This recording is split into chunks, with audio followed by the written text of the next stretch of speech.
दोस्तों नमस्कार, स्वागत है आपका बड़ी खबर बड़े खुलासे में। दोस्तों, तथाकथित शंकराचार्य अभिमुक्तेश्वरानंद सरस्वती अब बड़े मामले में फंस गए हैं।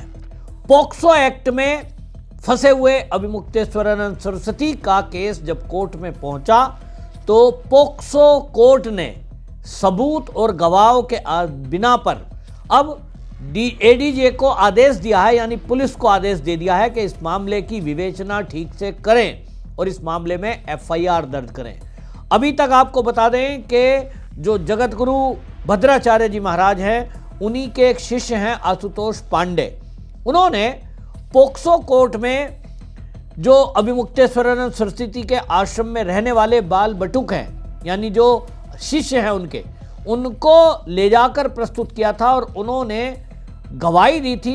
जज के सामने उन्होंने अपने बयान दर्ज कराए थे और उनका कहना यह था कि आश्रम के अंदर जो अभिमुक्तेश्वरानंद है, उनके एक शिष्य हैं मुकुंदानंद। ये मुकुंदानंद जो हैं, ये उनके साथ यौन शोषण करते थे और यौन शोषण करके ये फिर कहते थे कि ये गुरु की सेवा है और आप भी ऐसा करो। अभिमुक्तेश्वरानंद से इन्होंने ये आरोप लगाए कि ये जो बच्चे हैं, इनके साथ जब ये नाबालिग थे उस समय से यौन शोषण होता आ रहा है। तो अब इस मामले में कोर्ट ने एफआईआर के आदेश दे दिए हैं, पुलिस को दिए आदेश में। हालांकि कोर्ट ने ये कहा है कि इस मामले की विवेचना उच्च अधिकारी करें, क्योंकि मामला एक संत से जुड़ा हुआ है। भले ही वो शंकराचार्य हैं कि नहीं, अभी इसका विवाद है, लेकिन एक संत तो हैं। और इस मामले में इसीलिए मैंने आपको बताया, योगी आदित्यनाथ भी फूंक फूंक कर कदम रख रहे हैं। इस मामले में सरकार ने अपनी तरफ से कुछ भी नहीं किया।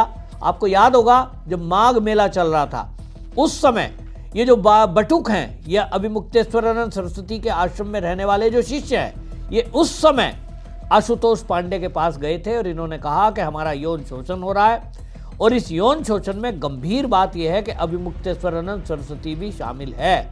उनका शिष्य मुकुंदानंद और अभिमुक्तेश्वरानंद ये आश्रम में यौन शोषण करते हैं, बच्चों का अप्राकृतिक मैथुन करते हैं। इतने गंभीर आरोप लगाए तो पुलिस भी हिल गई। पुलिस ने समझा कि ये बदले की भावना से हो सकता है और इसीलिए उस समय एफआईआर नहीं की। उसके बाद आशुतोष पांडे पॉक्सो कोर्ट में पहुंच जाते हैं और कोर्ट में पहुंचने के बाद उन्होंने अपनी बात पूरी जज को बताई और ये भी कहा कि जो ये आरोप बाल बटुक लगा रहे हैं, यानी जो अभिमुक्तेश्वरानंद सरस्वती के शिष्य आरोप लगा रहे हैं, इसके पुख्ता सबूत उनके पास हैं और ऐसी सीडी हैं जो गुप्त कैमरे से बनाई गई हैं। अब वो सीडी, ये कहा जा रहा है, जजों को सौंपी गई और इस सीडी को देखने के बाद, गवाहों को सुनने के बाद प्रयागराज एडीजे को रेप और पॉक्सो स्पेशल कोर्ट ने पुलिस को ये कह दिया कि स्वामी अभिमुक्तेश्वरानंद सरस्वती के खिलाफ यौन शोषण के आरोप के सिलसिले में एफआईआर दर्ज करें और इस मामले की जांच करें। पूरी जांच के आदेश दिए हैं। जबकि होता यह है कि पॉक्सो एक्ट में यदि किसी के खिलाफ एफआईआर हो जाए तो ये कानून कहता है कि पहले उसकी गिरफ्तारी होगी, उसके बाद जांच होगी। लेकिन मामला क्योंकि अभिमुक्तेश्वरानंद सरस्वती से जुड़ा हुआ है, जो शंकराचार्य होने का दावा करते हैं और एक महंत तो है ही है, तो भगवाधारी संत है, इसलिए मैं भी बड़ा संभल कर आपको कह रहा हूं और मैं बार बार ये कह रहा हूं कि उनके ऊपर आरोप लगे हैं। आरोप अभी सिद्ध नहीं हुए हैं, ये सिद्ध होंगे कोर्ट में। और यही बात अभिमुक्तेश्वरानंद सरस्वती भी बोल रहे हैं कि देखिए, मुझे कोर्ट के प्रोसेस पे कुछ नहीं कहना, कोर्ट अपना काम करेगी, कोर्ट के पास कोई जाएगा तो वो एफआईआर का आदेश देती है। लेकिन इस मामले में उन्होंने ये कहा कि जो ये पुलिस है, इस पर मेरा भरोसा नहीं है। ये बड़ी बात उन्होंने कही है कि पुलिस पर भरोसा नहीं है। लेकिन आपको बता दें कि विवादों में रहने वाले अभिमुक्तेश्वरानंद सरस्वती अब बुरी तरह फंस गए हैं। अगर आशुतोष पांडे का दावा सही है, जैसा वो दावा कर रहे हैं, तो आप समझ लीजिए अगर सबूत उन्होंने सौंपे हैं तो मामले में बहुत गंभीर बात है और अभिमुक्तेश्वरानंद सरस्वती को अब जेल जाने से कोई नहीं बचा सकता। यदि जो आशुतोष पांडे बोल रहे हैं, आप सुनिए क्या कहा आशुतोष पांडे ने। आज माननीय न्यायालय ने एफआईआर दर्ज करने के आदेश अभिमुक्तेश्वरानंद जैसे घिनौने कुकर्मी काल नेमी के खिलाफ और उनके शिष्य मुकुंदानंद के खिलाफ आदेश दिए हैं और यह आदेश उन नाबालिग बच्चों के लिए, उन न्याय के लिए, उन न्याय के मंदिर में मिला है, प्रथम दृष्टया में न्याय मिला है। क्या मामला था ये पूरा? देखिए, छोटे छोटे बच्चों के साथ अभिमुक्तेश्वरानंद कुकर्म करते थे, लैंगिक अपराध करते थे और सबसे पहले इनके जो शिष्य है मुकुंदानंद, वह उस अपराध को करके दिखाता था, बताता था कि ऐसे ऐसे आप करिए और उसके बाद गुरु सेवा मिलेगी। जब बच्चों को, छोटे छोटे बच्चों को ऐसा बताया जाता है गुरु में, तो उन्होंने भी उस तरह करना पड़ा उनको मजबूरी। कोर्ट ने आदेश सीधा सीधा FIR दर्ज करने के साथ साथ विवेचना प्रथम पायदान तक आदेश दिया है कि जो सीढ़ियां, जो पेन ड्राइव हमने साक्ष्य के रूप में दिया है, इसकी सारी तहकीकात करके न्यायालय को भेजे। अब इसमें क्या होगा? इसमें पुलिस विवेचना करेगी और सारी चीज, सारे तथ्य कोर्ट को बताएगी कि कहां कहां ये इन्होंने अपराध किया है, कैसे कैसे, कितनी बार बच्चों के साथ कुकर्म किया है और कैसे कैसे किया है, मुंह के द्वारा किया है और गंदी जगह से किया है, सब माननीय न्यायालय को बताया जाएगा। माननीय न्यायालय ने कहा है कि जघन्य अपराध, कुकर्म जो गंभीर धाराएं हैं, माननीय सुप्रीम कोर्ट का हवाला देते हो, ललिता देवी का हवाला देते हो, साफ साफ कहा है कि जो घिनौना, जो बड़े से बड़ी धारा लगा सकते हो इनके खिलाफ मुकदमा दर्ज करिए। आशुतोष ब्रह्मचारी, अध्यक्ष श्री कृष्ण जन्मभूमि मुक्ति निर्माण ट्रस्ट मथुरा। बिल्कुल स्पष्ट कह रहे हैं कि इन्होंने खुद सबूत सौंपे हैं और सारे सबूत देखने के बाद FIR के आदेश दिए गए कोर्ट के द्वारा। इस मामले में ये भी विवाद है कि अभिमुक्तेश्वरानंद सरस्वती शंकराचार्य हैं कि नहीं, लेकिन इस मामले में राम मंदिर की प्राण प्रतिष्ठा के समय भी हमने देखा, व्यवधान डाला था और जो एक आपको महंत दिखाई दे रहे थे जिन्होंने मोदी जी को चम्मच से खीर खिलाई थी, उनका उपवास तोड़ते हुए, क्योंकि वो उपवास में थे, वो कह रहे हैं कि साहब जो ये पुरी के शंकराचार्य हैं उन्होंने तो इनको शंकराचार्य मानने से इनकार कर दिया और इसलिए उस कानून के तहत, आध्यात्मिक कानून है कि जब चारों शंकराचार्य मिलकर के, 3 शंकराचार्य मिलकर के चौथे को नियुक्त करते हैं, तो भाई पुरी के शंकराचार्य ने तो मना कर दिया कि ये शंकराचार्य नहीं है। अब मामला शंकराचार्य होने और ना होने का नहीं है, अब मामला अपराधी होने और ना होने का है। मान लीजिए, मैं तो कहता हूं कि मान लो शंकराचार्य अभिमुक्तेश्वरानंद सरस्वती शंकराचार्य हैं, लेकिन अगर वो शंकराचार्य भी हैं और वहां उनके आश्रम में उनके द्वारा किसी की यौन शोषण हुई है, यानी यौन शोषण हुआ है, तो समझ लीजिए जेल जाना तय है।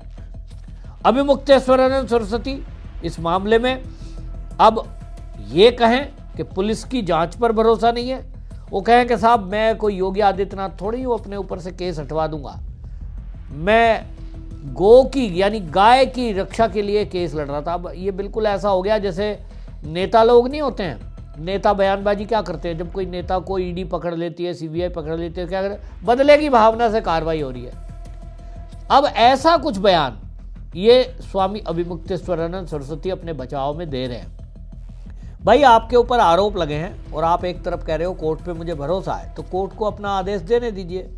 अभिमुक्तेश्वरानंद जो सरस्वती हैं, उन्होंने शिकायतकर्ता पर भी ये गंभीर आरोप लगाए और उन्होंने कहा कि मुझे मेरे शिष्यों ने एक फ़ोटो दिखाई है कि ये तो हिस्ट्री सीटर है, थाने में दीवार पर इनका नाम लिखा है और वो कह रहे हैं कि साहब ये तो जो है हिस्ट्री सीटर आदमी है, मेरे ऊपर आरोप लगा रहे हैं, ये तो यही काम करते हैं वसूली का। सुनिए अभिमुक्तेश्वरानंद सरस्वती ने क्या कहा अपनी सफाई में। नहीं, हमारा क्या कहना है, कोर्ट का अपना प्रोसीजर है, कोर्ट के प्रोसीजर के अनुसार जो शिकायत आई है उसका निस्तारण करने के लिए उसको दर्ज कर लिया होगा। दर्ज करने के बाद क्या करेंगे, जांच करेंगे, गवाही साखी लेंगे, यही न्यायालय की प्रक्रिया होती है। तो जो बनावटी चीज़ उनके सामने लाई गई, हम लोगों ने उसकी बनावटी होने के बारे में कोर्ट को बता दिया है। जो पॉक्सो एक्ट की धारा 22 है उसमें ये प्रावधान है कि अगर कोई बनावटी केस लेकर के आता है तो आप जा सकते हो कोर्ट में, तो हम लोग जा कर के वहाँ बता चुके हैं। अब जब उसको दर्ज करेंगे तभी तो जांच होगी, तभी तो गवाही साखी होगी, बिना दर्ज किए तो ये सब हो नहीं सकता है। तो उन्होंने दर्ज कर लिया है, जो प्रोसीजर है उसको पूरा करेंगे, उस प्रोसीजर के अंदर ही साफ हो जाएगा कि ये कहानी सही है कि झूठी है। जिन्होंने ये आपके ऊपर आरोप लगाए उनके आपराधिक कुछ मामले हैं? ऐसा है कि जो आशुतोष नाम के व्यक्ति हैं उनका हिस्ट्री शीटर के रूप में नाम शामली ज़िले के कांधला थाना, उत्तर प्रदेश का शामली ज़िला है, उसका कांधला थाना है, उसमें दर्ज है। और बहुत सारे लोग ऐसे हैं जो भुक्तभोगी हैं, जो कह रहे हैं हमारे ऊपर इन्होंने झूठा केस किया, हमारे ऊपर इन्होंने झूठा केस किया। इनकी ये प्रवृत्ति ही है, झूठा केस दर्ज करना और उगाही करना, लोगों को परेशान करना। इसी से इनका परिवार चल रहा है।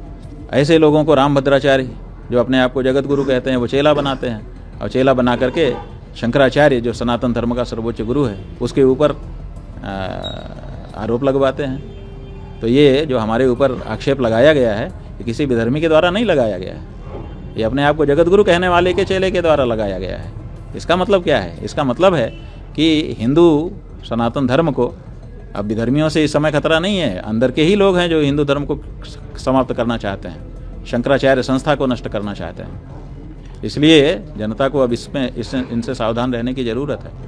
माघ मेले के बाद ही गुरुजी लगातार आपके ऊपर इस तरह भाई लगातार हम अपनी आवाज़ बढ़ा रहे हैं और वो लोग डिग्री बढ़ा रहे हैं, यही हो रहा है। जितनी तेजी से गुरुजी जो प्रश्न हम उठा रहे हैं, देखिए आप शुरू से अगर नज़र रखे होंगे तो आपको पता होगा कि जो प्रश्न हमने गौ माता की रक्षा के संदर्भ में उठाए, उसका किसी का जवाब तो किसी ने नहीं दिया। केवल हमारे ऊपर डिग्री बढ़ाते चले जा रहे हैं, दबाते चले जा रहे हैं। ये हो रहा है। ये क्या तरीका है? अरे हम शंकराचार्य हैं कि नहीं हैं, ये प्रश्न ही क्या था? अगर हम शंकराचार्य नहीं भी हैं, सन्यासी हैं, सन्यासी भी नहीं हैं, भारत के नागरिक तो हैं, क्या भारत के नागरिक को, एक हिंदू को गौ माता की रक्षा की आवाज़ नहीं उठाना चाहिए? तो हम उठा रहे हैं। आप उस पर जवाब दीजिए ना। उस पर तो कोई जवाब नहीं है। तुम ये नहीं हो, तुम वो नहीं हो, तुम्हारा ऐसा है, तुम्हारा वैसा है, तुम्हारे ऊपर हम ये आक्षेप लगा देते हैं। अरे आक्षेप लगा दो, उनका वो भी जानते हैं कि हमारी कहानी झूठी है, कल को सिद्ध नहीं होगी, लेकिन वो चाहते हैं कि इसी बीच में हम इनको बदनाम करके पब्लिक के बीच में इनकी जो बात है गौ माता की रक्षा की, उसको रोक दें। ये साजिश हो रही है। 11 तारीख को गुरुजी आप कूच करने वाले हैं लखनऊ की तरफ पूरे। हाँ जी, पहले से हमारी घोषणा है, 40 दिन का हमने समय दिया था। कह रहे हैं कि हम आपके आश्रम की तरफ कूच करते, इसमें नहीं, ठीक है, आए क्या है। देखिए, इससे क्या होगा, जब वो चलेंगे वहाँ से तो जनता उनसे जुड़ेगी कि भाई कौन जा रहा है, क्यों जा रहा है, तो उनके बारे में भी जानेगी। तो जब वो देखेगी कि एक हिस्ट्री शीटर साधु महात्मा का भेष बना के चल रहा है, तो जनता जागरूक हो जाएगी कि अरे ये तो हिस्ट्री शीटर है, यही कालनेमी है, अंदर से कुछ और है, बाहर से कुछ और दिखा रहा है। तो इससे तो जागरूकता ही फैलेगी, इसलिए बहुत अच्छा है, चलें। मतलब गुरुजी कुछ कालनेमी मिल के एक कालनेमी हाँ, को आगे करें। कालनेमी जो हैं वो बहुत सारे कालनेमियों का इस समय संगठन बन गया है कि हम तुमको कहेंगे कि तुम जगत गुरु हो, तुम हमको कहना कि हम जगत गुरु हैं, जगत गुरु का खेल खेलेंगे और जनता को मूर्ख बनाएंगे, और जो सच्चे हैं उनको डरा देंगे कि तुम बोल नहीं सकते हो।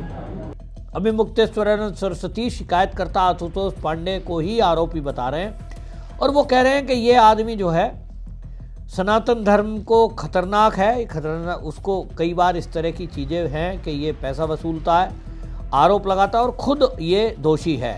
सवाल ये है, अभिमुक्तेश्वरानंद सरस्वती कभी कहते हैं मुझे पुलिस पर भरोसा नहीं है, कभी कहते हैं योगी पर भरोसा नहीं है, कभी कहते हैं योगी हिंदू नहीं है, और अब वो ये कह रहे हैं कि आशुतोष पांडे खुद अपराधी है।